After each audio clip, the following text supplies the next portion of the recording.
पढ़ते हैं 170। थोड़ा सा इसका गणित अपना चल रहा है। 360 कम 1 लाख योजन जम्बू द्वीप के विस्कंभ। जम्बू द्वीप का विस्कंभ कितना है? 1 लाख योजन। उसमें से हमें कितना घटाना है? 360 कम करना है। फिर जो आए 99,000 कितना आया था? 640 है ना। जो आया था उसका क्या करना? वर्ग करना है और फिर उसमें 10 का गुणा करके वर्गमूल निकालना है। इससे जो राशि उत्पन्न हो उसमें 9 का गुणा और 60 का भाग देने से चक्षुर इंद्रिय का उत्कृष्ट विषय क्षेत्र निकलता है। अब कैसे बनता है ये बता रहे यहाँ पर। चक्षु इंद्रिय का उत्कृष्ट क्षेत्र कैसे बनता है? तो एक सूर्य को पूरा जम्बूद्वीप भ्रमण करने में 2 दिन लगते हैं। कितने लगते हैं? 2 दिन लगते हैं। और कितने सूर्य हैं जम्बूद्वीप में? 2 हैं। 2 सूर्य, 2 सूर्य 2 चंद्रमा। कोई कुछ बोल रहा है? यानी 60 मुहूर्त। 2 दिन मतलब 60 मुहूर्त है ना। तो जम्बूद्वीप का भ्रमण क्षेत्र का मतलब क्या है? जम्बूद्वीप की परिधि। परिधि मतलब सरकमफेरेंस है ना। परिधि कल हमने बताई थी। परिधि निकालने का सूत्र क्या है? कल सरोज तुम नहीं थी क्या कल? पृथ्वीपुर अभी दीदी बच्चे आ रही है, सिर्फ पढ़ने क्लास ले नहीं पा रहे थे। कल नहीं थी ना, तो आज फिर से बता देते। कल नहीं थी ना? हाँ नहीं थे दीदी। हाँ तो समझ लो ये जम्बूद्वीप है, ठीक है। और जम्बूद्वीप की परिक्रमा लगा रहा है सूर्य। पूरी ये परिक्रमा है, पूरा है ना। लेकिन इसकी पूरे की परिक्रमा वो नहीं लगा रहा है। अभी आज हम जब चक्षु इंद्रिय का विषय क्षेत्र निकालते हैं तो ये परिधि यहाँ से परिक्रमा नहीं लगवाएंगे। कहाँ से लगवाएंगे? अंदर से लगाएंगे। कितने योजन अंदर है विजया जी? 180 है ना। 180 योजन अंदर है। तो 180 और 180 कितने होते हैं? 360। तो 360 को हमने घटा दिया। 360 योजन को घटा दिया। कितने में से घटा दिया? 1 लाख में से घटा दिया। तो कितना बचा? 99,960 नहीं 660। 99,640। हाँ 640 इतना बचा अपने पास है ना। तो ये परिधि जो है ये अलग चीज है। और ये अंदर का ये क्या कहलाता? डायमीटर कहलाता, व्यास कहलाता। तो हमको व्यास तो कम होता है, परिधि ज्यादा होती है। परिधि जो है व्यास से 3 गुनी होती है। कितनी होती है? परिधि जो है ये व्यास से 3 गुनी होती है ना। तो परिधि निकालने का सूत्र यहाँ पर क्या बता रहे हैं? पाई गुना डायमीटर। हाँ पाई गुना डायमीटर। पाई में अपन क्या करेंगे? पाई में ठीक बोला मैंने? हाँ सही बोला। डायमीटर का गुणा कर देंगे तो क्या निकल करके आ जाएगा? परिधि निकल के आ जाएगी। पाई में डायमीटर का गुणा कर देंगे तो परिधि निकल के आ जाएगा। तो हमारे पास पाई कितनी है? 10 वर्गमूल 10 है। कहाँ से आया ये वर्गमूल 10? तो हमारे आगम में शास्त्रों में पाई का प्रमाण इतना ही बताया है। कितना बताया है? 10 का वर्गमूल, 10 का प्रथम मूल। हाँ 10 का प्रथम मूल। और हमारे पास कितने योजन बचे हैं? 99,640 योजन बचे हैं।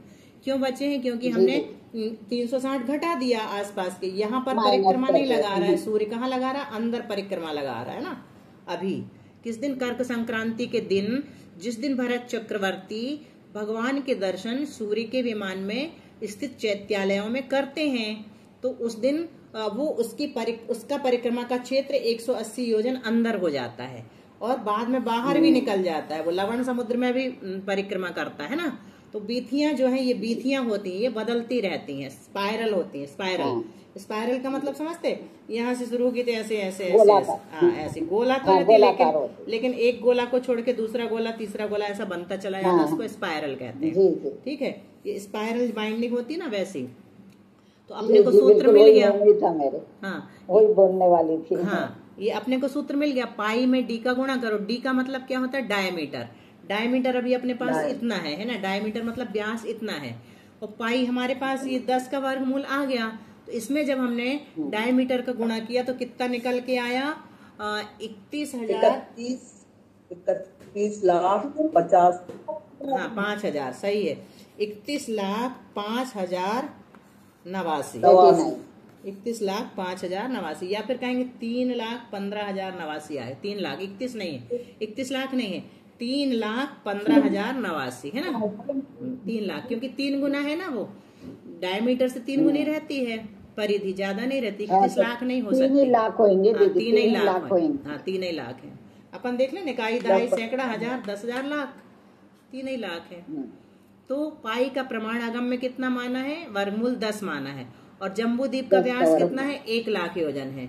तो परिधि निकालने के लिए क्या करेंगे? 1 लाख योजन में से 360 योजन कम किए, क्योंकि जब सूर्य जम्बू द्वीप के इतने अंदर आकर के भ्रमण करता है तब चक्रवर्ती उसे देख पाता है। ठीक है, अभी यहाँ तक तो अपन ने कर लिया। अभी ये देखो यहाँ दिखा रहे हैं, ये क्या है? 1 लाख योजन माइनस 180 इंटू 2 मतलब 1 लाख योजन ऋण 360 बराबर है, ये आ गया अपना 99,640 व्यास। अपने पास ये अंदर वाला है ना, ये बाहर वाला 1 लाख योजन है। यहाँ नीली वाली लाइन दिख रही ना, ये ब्लू कलर की, यहाँ तक लेंगे तो 1 लाख योजन। ये यहाँ से लेके यहाँ तक एरो बना हुआ है, उसमें से हमने ये 180 यहाँ का घटा दिया और 180 यहाँ का घटा दिया, तो 360 घटाया तो अपना आ गया 99,640 व्यास। ये अंदर अंदर का ले लेना, ये डॉट डॉट वाली लाइन है ना, ये डॉट डॉट वाली ये 99,640 है। अब चक्रवर्ती द्वारा सूर्य विमान में जिन बिंब दर्शन, देखो यहाँ ये सूर्य है, ये क्या है? निषद पर्वत है। ठीक है, निषद पर्वत में क्या हो रहा है? सूर्य का उदय हो रहा है, और वो सूर्य चलते चलते यहाँ पर क्या है? ये अयोध्या है। यहाँ पर क्या है? अयोध्या है। हाँ, जब ये यहाँ से सूर्य चलेगा और यहाँ तक आएगा तो उसे कितना टाइम लगेगा? अभी पूरा चक्कर लगाने में कितना टाइम लगता है? 2 दिन मतलब कितने? 2 दिन, हाँ 2 दिन मतलब 60 मुहूर्त। 2 दिन मतलब 60 मुहूर्त है ना। 2 दिन मतलब 60 मुहूर्त। 60 मुहूर्त में क्या करता है? 3,15,089 योजन भ्रमण करता है ना। तो 9 मुहूर्त में कितना भ्रमण होगा? 9 मुहूर्त क्यों बताया यहाँ पर? कोई बता सकता है? नहीं बता सकते। दीदी मुझे ऐसा लगता है, 1 मिनट दीदी, मुझे ऐसा लगता है कि उस समय वो दर्शन करेगा, इसलिए उतने मुहूर्त तक अपन देख रहे हैं। नहीं, उस समय तो करेगा, लेकिन वो क्यों करेगा उस समय? क्या कारण है कि 9 ही मुहूर्त में कर रहा है? 9 मुहूर्त बाद ही कर रहा है। 18 मुहूर्त का उस समय दिन होता है और 12 मुहूर्त की रात होती है। किस दिन? ये कर्क संक्रांति को, हाँ कर्क संक्रांति, मकर नहीं, कर्क संक्रांति को जब 18 मुहूर्त का दिन और 12 मुहूर्त की रात होती है, तब चक्रवर्ती अयोध्या में अपने महल की छत से निषद पर्वत पर उदित सूर्य के विमान में जिनबिंब का दर्शन करता है ना। तो इसीलिए अब 18 मुहूर्त का दिन है, तो सुबह से जब चलेगा ना वो, तो 18 मुहूर्त में से आधे कर दो, 9 मुहूर्त, आधा दिन है ना 12 बजे। 12 बजे कितना? आधा दिन हो जाएगा, तो 12 बजे 9 मुहूर्त हो जाएंगे है ना। और 12 के बाद शाम सूर्य डूबते तक 9 मुहूर्त और बचेंगे। तो 9 मुहूर्त में सूर्य उनके सिर पर आ जाएगा। किसके सिर पर? चक्रवर्ती के महल की छत के ऊपर आ जाएगा, इसलिए यहाँ पर 9 मुहूर्त लगाया है। ठीक है, आया समझ में इतना? जी दीदी, बहुत अच्छे से समझ में आ गया दीदी। अब देखो दीदी एक बार आप रिपीट। हाँ अब भी करते हैं, दीदी हाँ अब भी करते हैं, और रिपीट कर। हाँ अब भी करते हैं, रुको। तो अभी अपन त्रैराशिक लगा रहे हैं। क्या लगा रहे हैं? त्रैराशिक जबकि। त्रैराशिक का मतलब क्या होता है? जबकि। जबकि के गणित अपन बचपन में किया करते थे ना सुमन दीदी। जबकि 100 रुपए में 10 निब्बू आते हैं, तो 5 निब्बू कितने में आएंगे? वही जबकि यहाँ लगा रहे हैं। जबकि 60 मुहूर्त में 3,15,089 योजन भ्रमण करता है, मतलब 2 दिन में। तो 9 मुहूर्त में कितना करेगा ये अपने को देखना है। सूर्य निषद पर्वत में उग गया है, अब वहां से उसको चक्रवर्ती के महल के ऊपर तक आना है, तो कितने योजन आएगा? तो अपन क्या करेंगे? जबकि के पास की संख्या नीचे चली जाती है। त्रैराशिक में क्या होता है? जबकि के पास की संख्या नीचे चली जाती है, और इसमें इसका गुणा हो जाता है, इसलिए इसका गुणा हो जाता है। तो अपन क्या करेंगे? 3,15,089 गुणित 9 लिखेंगे और बटे 60 कर देंगे। तो 3,15,089। यहाँ पर क्या है, 9 मुहूर्त है और 60 मुहूर्त है, और ये योजन में है। दिख रहा है आप लोगों को? एक चीज तो योजन में है और 2 चीज मुहूर्त में है। तो मुहूर्त से मुहूर्त कट जाएगा। ये मुहूर्त को हम मुहूर्त से काटेंगे तो यहाँ पर कुछ बच के आएगा, है ना। पूरा तो कटेगा नहीं, 9 से 60 थोड़ा कटेगा। 9 छीन 54, 9 7 63, 6 बार कटेगा, और दशमलव में कुछ आएगा, बच जाएगा। तो अपन 6.6 का जब इसमें भाग देंगे ना, तो 47,263 योजन सही 7/20 निकल करके आ जाता है। तो ये 47,263 सही 7/20 योजन जो चक्रवर्ती के नेत्र इंद्रिय का उत्कृष्ट विषय क्षेत्र बनता है, वो उनके उत्कृष्ट क्षयोपशम के कारण बनता है। उनका क्षयोपशम विशेष होता है। उन्हीं के समय में सैकड़ों, हजारों, लाखों लोग हैं, लेकिन कोई नहीं देख सकता उतना जितना चक्रवर्ती देख सकता है। दूसरे उनके सेनापति आदि सोचें, मंत्री सोचें कि चक्रवर्ती को दिख रहे हैं तो हमको भी दिखना चाहिए, तो उनको नहीं दिखेंगे। क्यों नहीं दिखेंगे? क्योंकि उनका क्षयोपशम उतना है ही नहीं। सिर्फ चक्रवर्ती का क्षयोपशम इतना होता है कि उनको सूर्य के विमान में जो मंदिर चैत्यालय बने हुए हैं, उनमें जो जिन बिंब विराजमान है, उनके दर्शन, और उसके अलावा किसी दिन नहीं होते। ये भी बात ध्यान रखना। कर्क संक्रांति के अलावा बाकी के समयों में चक्रवर्ती को भी नहीं दिखते, क्योंकि कर्क संक्रांति के दिन मात्र सूर्य जो है वो सबसे पास वाली गली में आता है। नजदीक वाले गली मतलब बीथी, है ना, सबसे पास वाली बीथी में आता है, इसलिए दिख जाता है। इतना उत्कृष्ट क्षयोपशम है चक्रवर्ती का, तो इसके लिए पुण्य भी बहुत चाहिए होगा। उनके पास उतना पुण्य होगा। अब वो चक्रवर्ती बने हैं तो पुण्य से ही तो बने हैं ना। सटखंड के अधिपति बनना बिना कम पुण्य वाले को थोड़ी होता है। और वो तो तद्भव मोक्षगामी थे। कुछ चक्रवर्ती तो नरक जले जाते हैं, लेकिन वो तो तद्भव मोक्षगामी, छायिक सम्यक दृष्टि, छायिक सम्यक दर्शन लेकर के आए थे, है ना। तो वो तो अतिशय पुण्य के धनी थे। हाँ सुमन दीदी, और कुछ? आ गया बस। ठीक है दीदी। हाँ, अभी किसी ने क्या पूछा? सारे चक्रवर्ती क्या पूछ रहे? नहीं, मैं एक मिनट फिर से बोलिए, आपकी आवाज दब रही है। आवाज कट रही है। हाँ दीदी। अब आ रही। बोलो बोलो अनीता जी। हाँ जी। क्या कह रही? हाँ दीदी बोलिए जी, आप बोलिए। नहीं, आप क्या पूछ रहे हैं? क्या सारे चक्रवर्ती मकर संक्रांति को तो देखो सब वो दर्शन करते हैं। अभी तक ये प्रश्न किसी ने पूछा नहीं है। भरत चक्रवर्ती का बस का उदाहरण आता है। अब इस प्रश्न का उत्तर आपको पूछ के बताएंगे महाराज जी लोगों से, ठीक है। सभी को होता है कि सिर्फ भरत चक्रवर्ती को होता है, ठीक है। प्रश्न अच्छा है, सबके दिमाग में आना चाहिए। दीदी कर्क संक्रांति में दर्शन होते हैं ना? मकर संक्रांति में नहीं होते। बहुत लोग गलत बोलते हैं। वो मकर संक्रांति गलत है। कर्क होगा, अपन तो मकर कर दिए हैं। कर्क है सही, मतलब अपने आगम के हिसाब से। मकर संक्रांति जो है वो 14 जनवरी को आती है, और ये 14 जनवरी को नहीं आती कर्क संक्रांति। अच्छा, कर्क राशि में प्रवेश करेगा ना दीदी कर्क संक्रांति। हाँ तब। चलो अब 172 नंबर की गाथा और अच्छी है।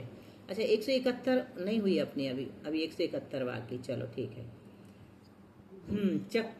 चक्कू सोदम घाणम जिह्वायारम मसूर जवनाली अतिमुत्त खुरप समम भासंतु अनेय संठानम।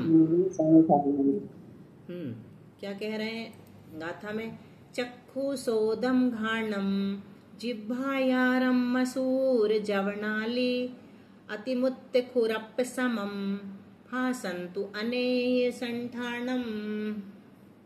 चक्खु सोदम घाणम जिह्वायारम मसूर जवनाली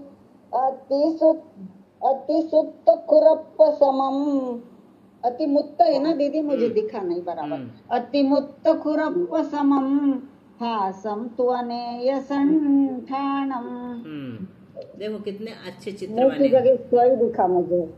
कोई बात नहीं। यहाँ कितने अच्छे चित्र बने। ये दिख रहा है चित्र में मसूर, ये मसूर के समान, चक्षु का आकार कैसा है? मसूर के समान। और ये जौ रखी हुई है, जौ दिख रही है आप लोगों को? दिख रही है? ये जौ की नाली के समान, नाली है ना, ये नाली ये दिख रही है, बीच में एक लाइन जो खिंची हुई है ना, इसको नाली कहते हैं। जैसे गेहूं में रहती सेम वैसे ही ये इसमें जौ शब्द डाला है आचार्यों ने। और तिल के फूल ये बने हुए हैं, तिल के फूल के समान, जौ की नाली के समान किसका? कर्णेंद्री का आकार है। और तिल के फूल के समान घ्राणेंद्री का आकार, ये तिल के फूल बने हुए, नहीं देखे हो तो यहाँ देख लो। खुरपा के समान जिह्वा का आकार, ये खुरपा है, इससे घास वगैरह काटते हैं और क्यारी वगैरह बनाते, वो भी खुरपा होता। ये किसका है? जिह्वा का। और स्पर्शन इंद्री के अनेक संस्थान, इतने प्रकार के पेड़ पौधे दिखा दिए, अनेक प्रकार के आकार हैं स्पर्शन इंद्री के। और किसके रह गए तो बताते हैं, प्रमाण बताएंगे। अंगुल असंख्य भागम संखेज गुणम तदो विशेष हियम तत्तो असंख्य गुणिदम अंगुल संखेजयम तत्तु। अंगुल असंख्य कौन कौन है आज विजया जी की बात पढ़ने वाला? किरण दीदी हैं और मनीषा भी दिख रही थी। चलिए किरण दीदी आप पढ़िए हमारे बात, आज आप दिख गई हो। अंगुल असंख्य भागम संखेज्य गुणम तदो विशेषहियम तत्तो असंख्य गुणिदम अंगुल संखेज्ययम तत्तु। अंगुल असंख्य भागम संखेज्य गुणम तदो विशेषहियम तत्तो असंख्य गुणिदम अंगुल संखेज्ययम तत्तु। बहुत अच्छा। चक्षुरेंद्रिय का अवगाहन कितना है? घनांगुल के असंख्यातवे भाग प्रमाण है। मतलब चक्षु इंद्री कितनी बड़ी है, अवगाहन से मतलब चक्षु इंद्री का पहले आकार बताया किसके जैसा, अब यहाँ उसकी लंबाई चौड़ाई मोटाई बता रहे हैं ना, कितने आकाश के प्रदेशों को घेरती है, वो अवगाहना कहलाती है। तो चक्षु इंद्रिय घनांगुल के असंख्यातवे भाग प्रमाण आकाश के प्रदेशों को घेरती है, मतलब बहुत ही छोटी है। एक सुई की नोक में असंख्यात प्रदेश हो जाते हैं, पता है ना आप लोगों को। तो जो हमको दिखती है वो चक्षु इंद्रिय नहीं है, इतनी छोटी है उसकी अवगाहना कि वो हमें दिख ही नहीं सकती। आत्मा के प्रदेश, जितने आत्मा के प्रदेश है ना चक्षु इंद्रिय के, वो बहुत ही कम स्थान में है। इससे संख्यात गुणी अवगाहना किसकी है? श्रोत्रेंद्रिय की, मतलब कर्ण इंद्रिय की। और श्रोत्रेंद्रिय से पल्ल के असंख्यातवे भाग अधिक घ्राणेंद्रिय का अवगाहन है। असंख्य भागम असंख्य गुणिदम। फिर आगे घ्राणेंद्रिय से पल्ल के असंख्यातवे भाग गुणा असंख्य गुणिदम तत्तो, यानी उससे असंख्य असंख्यातवे भाग गुणा रसनेन्द्रिय का अवगाहन है। वो भी कितना है? घनांगुल के संख्यातवे भाग मात्र है, वो असंख्यातवे भाग मात्र था चक्षुरेंद्रिय का। और घ्राणेंद्रिय की अवगाहना कितनी? घनांगुल के संख्यातवे भाग मात्र है। अभी इसका चार्ट और देखेंगे तो और अच्छे से क्लियर हो जाएगा। चलिए अब चंदन वाला जी पढ़ेंगी, ठीक है, अच्छे से सुनना। सुहम निगोद अपजत्तयस जादस तदीय समयम ही अंगुल असंख्य भागम जहन्न मुक्कस्यम मच्छे। सुहम निगोद अपजत तयस्य जादस्य तदीय समयम ही अंगुल असंख्य भागम जहन्न मुक्कस्यम मच्छे।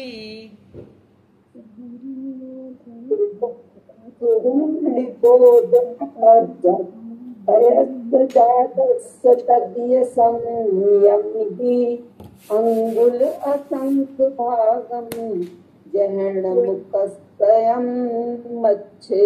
बहुत अच्छा। वंदना दी। स्पर्शन इंद्रिय की जघन्य अवगाहना, अब कौन सी बाकी थी? स्पर्शन इंद्रिय, उसकी बता रहे हैं जघन्य अवगाहना कितनी है? घनांगुल के असंख्यातवे भाग प्रमाण है। और यह अवगाहना सूक्ष्म निगोदिया लब्धिया पर्याप्त के उत्पन्न होने के तीसरे समय में होती है ना। ये अपन ने पढ़ा है, सूक्ष्म निगोदिया लब्धिया पर्याप्त, ये पढ़ा था दीदी अपन ने अवगाहना यंत्र के समय। ये जघन्य अवगाहना, लेकिन वहाँ जीव की बताई थी, यहाँ किसकी बता रहे हैं? स्पर्शन इंद्रिय की, है ना, स्पर्शन इंद्रिय, ये अंतर है। और उत्कृष्ट अवगाहना किसकी होती है? महामत्स्य के होती है। इसका प्रमाण संख्यात घनांगुल है। ये लास्ट में आया था ना महामत्स्य 64 अवगाहना में, तो ये मच्छे जहन्न मुक्कस्यम ये सब बता दिया। सोहम निगोद अपज्यतयस जादस तदीय समयम में सूक्ष्म निगोदीय लब्धीय पर्याप्तक जीव की उत्पन्न होने के तीसरे समय में अंगुल असंग भागम घनांगुल के असंख्यात विभाग प्रमाण जघन्य अवगाहना होती है। जहन्नम उक्कस्यम मच्छे और उत्कृष्ट अवगाहना मत्स्य की होती है। ये देखो ये हम पढ़ के आए हैं इंद्रियों की अवगाहना। इंद्रिय चक्षु इंद्रिय की कितनी बताई? घनांगुल के असंख्यात विभाग। फिर उसके बाद चक्षु के बाद कर्ण का नंबर आया। कर्ण इंद्रिय की कितनी बताई?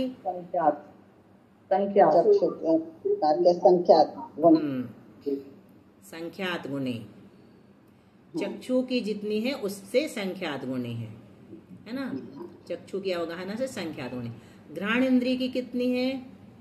घ्राण इंद्रिय की श्रोत्र के आकार से प्लस करना उसमें कि श्रोत्र का आकार प्लस पल्ले का असंख्यात भाग। अब इनको अभी और निकाल के दिखाएंगे। श्रोत्र का मतलब कर्ण इंद्रिय का आकार, अवगाहना आकार लिया है। रसना इंद्रिय का कितना है? तो घ्राणाकार गुणित पल्ले बटे संख्यात बराबर निकल के आएगा घनांगुल का संख्यात भाग। स्पर्शन इंद्रिय का जघन्य की जघन्य बराबर कितनी है? घनांगुल का संख्यात भाग। ये सूक्ष्म निगोदिया लब्धीय पर्याप्तक जीव की जो है वही। और उत्कृष्ट कितनी है? संख्यात है, संख्यात घनांगुल है महामत्स्य की जो है वो। हाँ, स्पर्शन को छोड़कर शेष चार इंद्रियों में किसकी कम और किसकी ज्यादा अवगाहना है यहाँ बता दिया। असंख्यात विभाग अधिक है।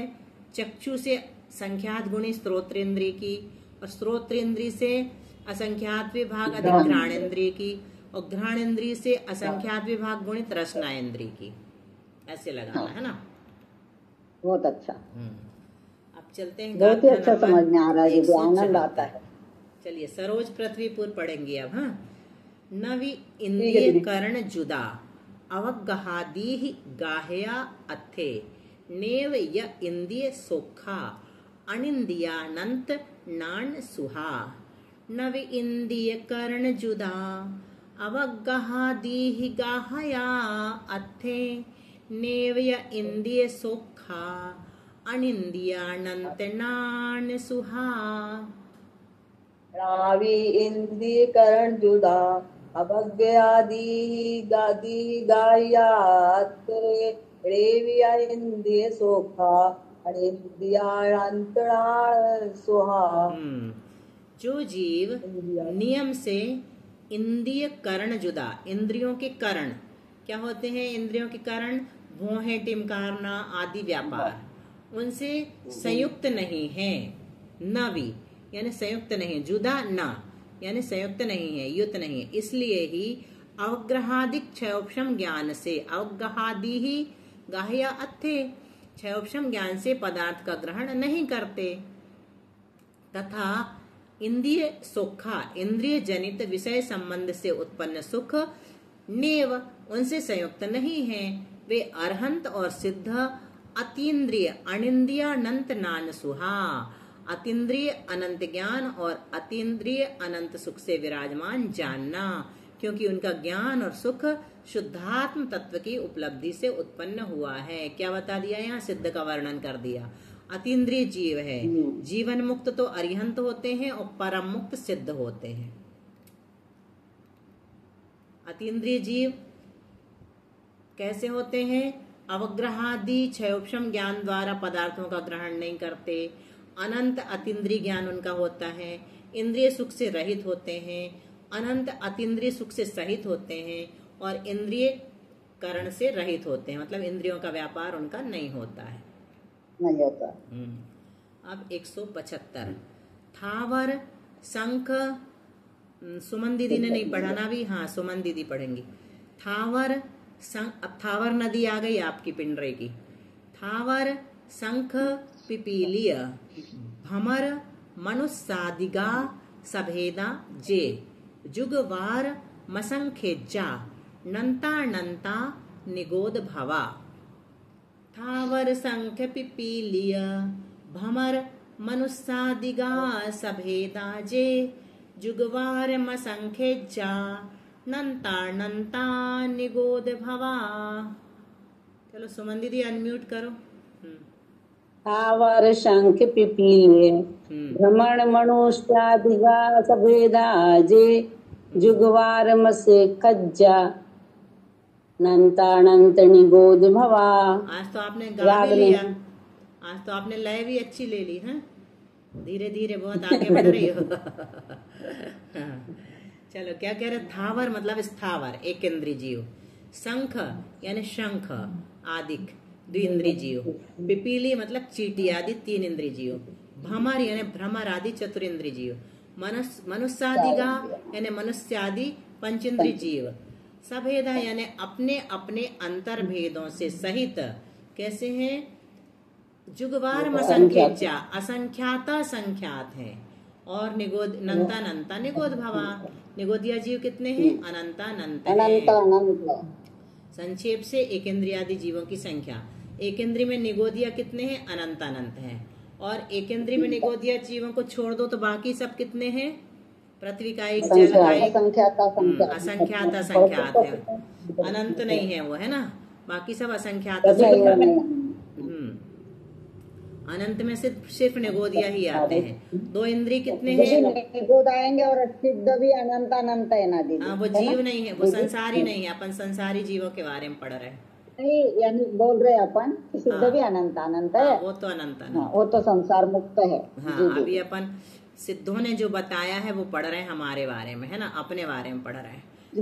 सिद्धों की गोद में भी अनंत अनंत निगोदिया बैठे रहते हैं, वहां पे भी जन्म ले ले, पूरे लोक में ठसाठस भरे हैं वो तो, है ना, बिल्कुल। दो इंद्रिय असंख्यात असंख्यात है, तीन इंद्रिय असंख्यात असंख्यात है, चतुरिंद्रिय असंख्यात असंख्यात है, पंचेंद्रिय भी असंख्यात असंख्यात हैं। चलो अब क्या बता रहे हैं यहाँ पर, संख्या, तसहीनो संसारी, कौन पढ़ेगा, अब किसने नहीं पढ़ा, शशि जी समय है क्या दीदी, समय है ना, शशि जी हैं अभी, हाँ शशि जी हैं, पढ़ेंगी वो, अनीता जी के साथ रहती हैं। चलो, तसहीनो संसारी इयक्खा ताण संखगा भागा पुण्णानम परिमाणम संखे जिदिमम अपुण्णानम, तसहीनो संसारी एयक्खा ताण संखगा भागा पुण्णानम परिमाणम संखे जिदिमम अपुण्णानम। पढ़िए शशि जी, जोर से बोलो।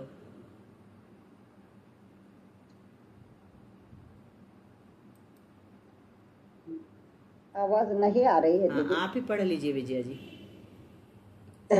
तसहीनो संसारी परिमाणम व्याख्याता में संक संखदा भाग चलो, संसार राशि में से त्रस राशि को घटा दो तो जितना शेष रहे उतने एक इंद्रिय जीव, दो ही है ना, त्रस और स्थावर। तो संसार राशि पूरी ले ली अपन ने, उसमें से क्या किया, तसहीनो संसारी, 10 जीवों को घटा दिया, ए अक्खा तो क्या बचेंगे, एक इंद्रिय जीव बचेंगे, और ताण संख का भागा, और एक इंद्रिय जीवों की राशि में संख्यात का भाग दे दो, तो जो एक भाग निकल के आएगा उतने क्या है, अपर्याप्तक हैं, अपर्याप्तक हैं, और शेष बहुभाग पर्याप्तक जीव हैं। पुण्णानम परिमाणम संख्ये जिदिमम अपुण्णानम, संख्यात विभाग, संख्यात का भाग देने से जो आए वो तो अपर्याप्तक है, और शेष बहुभाग प्रमाण पर्याप्तक। संपूर्ण जीव राशि में से अपन ने क्या किया, 2 प्रकार के जीव है, संसारी और मुक्त। तो संसारी में लेंगे अपन एक इंद्रिय, एक इंद्रिय में भी क्या है, 2 प्रकार के, पर्याप्त और अपर्याप्त। तो पर्याप्त तो बहुभाग है और अपर्याप्त एक भाग है। तो एक इंद्रिय में संख्यात का भाग दो और उसमें संख्यात धन 1 का गुणा कर दो, तो ये बहुभाग कहलाएगा, और अपर्याप्त एक भाग, एक इंद्रिय में संख्यात का भाग दे दो तो एक भाग कहलाएगा। संसारी जीव राशि कैसे निकाली, सर्व जीव राशि ऋण मुक्त जीव राशि, मुक्त जीव राशि को घटा दिया तो संसारी जीव राशि निकल गई, है ना। और फिर एक इंद्रिय कैसे निकाले, संसारी जीव में से त्रस घटा दिया। अपर्याप्त कैसे निकाले, एक इंद्रिय जो निकल के आई है अपनी राशि उसमें संख्यात का भाग दे दिया। और फिर पर्याप्त एक इंद्रिय कैसे निकाले, जो बचा हुआ बहुभाग है वो पर्याप्त एक इंद्रिय है, इसको ऐसे लिखते हैं, एकेंद्रीय बटे संख्यात गुणित संख्यात ऋण 1। -1। अभी 6 मिनट बचे हैं, एक गाथा और हो जाएगी। विजया जी आप पढ़िएगा, ठीक है। बादर जी, जी। सोमा ते सिम पुण्ना पुण्येति छविहाणंपि तक्काय मग्गनाय भणिज्यमाणक कमोनेयो। पादरसु माते सिं पुन्ना पुण्येति च विहाणंपि तक्काय मग्गणाये भणिज्यमानक्कमोनियो। प्रणाम अभी वंदना दीदी। अनीता जी ने भी तो नहीं पढ़ा है ना आज, मुझे लगा आपने पढ़ लिया इसलिए शशि जी को बोला था। चलो इसके बाद आती गाथा तो आप पढ़ेगा। एकेंद्रीय जीवों के, हाँ, एकेंद्रीय जीवों के सामान्य से दो भेद हैं, बादर और सूक्ष्म। बादर सुहमा तेसिम, इसमें भी प्रत्येक के पर्याप्तक और अपर्याप्तक के भेद से दो दो भेद हैं। इस प्रकार एक इंद्रियों की 6 राशियों की संख्या का क्रम काय मारना में कहेंगे, वहां से ही समझ लेना। एक इंद्रिय में क्या बताया, बादर और सूक्ष्म, और बादर के भी पर्याप्त अपर्याप्त और सूक्ष्म के भी पर्याप्त अपर्याप्त। चलो अगली गाथा। बीती च प मान मसंखेण वहिद मसंखे नव हिद पदरंगुलेन हिद पदरम हीन कमम पडिभागो आवलिया संख भागो दो। बीतिचप मान मसंखे नव हिद पदरंगुलेन हिद पदरम हीन कमम पडिभागो आवलिया संख भागो दो। अनीता जी। वितिचपमाणमसंख्ये वहिद पदरंगुलेन हिद पदरम हीनकमं बड़िभागो आवलिया संख भागो दो। क्या कह रहे हैं, प्रत्रांगुल के असंख्यातवे भाग का। प्रत्रांगुल पता है किसे कहते हैं, अंगुल के वर्ग को प्रत्रांगुल कहते हैं, यानी सूच्यांगुल के वर्ग को प्रत्रांगुल कहते हैं।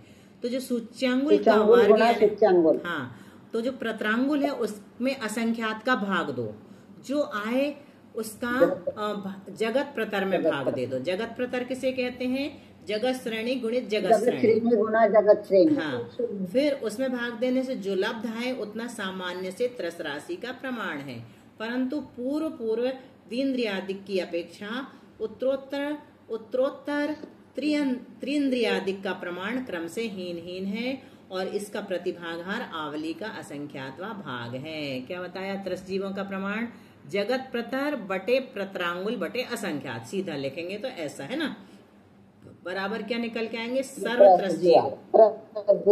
इनमें भी द्विन्द्रिय सबसे अधिक है, उनसे कम 3 इंद्रिय हैं, उनसे कम चतुरिंद्रिय हैं, और सबसे कम पंचेंद्रिय हैं। दीदी हम 1 मिनट में इंद्रियों की परिभाषा वाली गाथा बोल दे। बोलो। अहमिंदाजह देवा अविशेषम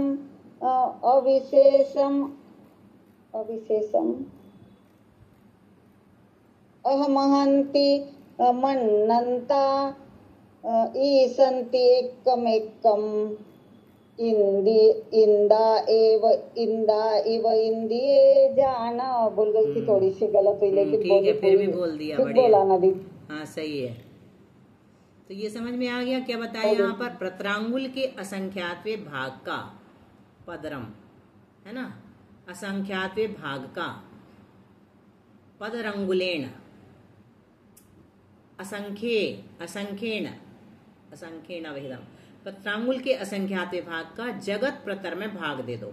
क्या किया, पहले प्रत्रांगुल में असंख्यात का भाग दिया है ना, ये प्रत्रांगुल में असंख्यात का भाग दिया, जो आया उसका जगत प्रतर में भाग दे दिया। ठीक है, हो गया क्लियर? जी दीदी, जी। तो जो लब्ध आया उसे क्या कहते हैं, सामान्य त्रस राशि। ये त्रस जीवों का प्रमाण निकला है ना, सामान्य से त्रस राशि का प्रमाण। फिर उनमें त्रस जीव में सबसे अधिक कौन है सुमन दीदी, सबसे ज्यादा कौन है? 2 इंद्रिय जी। 2 इंद्रिय। फिर उनसे ज्यादा कौन, उनसे कम कौन है? दीप्ति हल्ला कर रही है, संसार पोती पोछा सही आग लग रहा है। उनसे कम है 3 इंद्रिय। हाँ, 2 इंद्रिय सबसे ज्यादा है, और सबसे कम है पंचेंद्रिय। उनसे कम 3 इंद्रिय हैं, उनसे कम चतुरिंद्रिय हैं, और सबसे कम पंचेंद्रिय। 2 इंद्रिय मतलब लट आदि, इल्ली आदि ये सबसे ज्यादा है ना, हर जगह। 3 इंद्रिय, गौरा 4 इंद्रिय, 3 इंद्रिय मतलब जुआ, पंचेंद्रिय सभी खटमल आदि ये उनसे कम है, और उड़ने वाले जितने हैं वो उनसे भी कम है, और पंचेंद्रिय सबसे कम है। इस प्रकार अपन ने 178 गाथा तक पढ़ लिया है। अब आगे कल पढ़ेंगे, ठीक है। जिनवाणी पढ़ा स्तुति तो है बोलिए। दीदी, पर समझ में भी बहुत अच्छे से आया है। अच्छे से। ज्यादा इनकी संख्या क्या 2 इंद्री, इनकी 1 इंद्री की, 2 इंद्री की, 1 इंद्री में निगोद 2 सबसे इंद्री। ज्यादा है। हाँ, अभी त्रस की बात चल रही है। 1 इंद्री तो ज्यादा है ही, लेकिन अभी त्रस में पूछ रहे थे। 1 इंद्री स्थावर है। अच्छा, हम सुन ही नहीं पाए थे विद्वान। कोई बात नहीं, बोलो विजया जी। जिन्वय नमो समीनम विषय सुविरेयनम अमित भूदम जर मरण वाहि हरणम क्षय करणम सौवदुखाणम। पीयूष है विषय सौख्य विरेचना है, पीते सुशीघ्र मिटती चिर वेदना है। भाई जरा मरण रोग निवारती है, संजीवनी सुख करी जिन भारती है। द्वादशांग जिनवाणी माता की जय। 9 बार नमोकार मंत्र।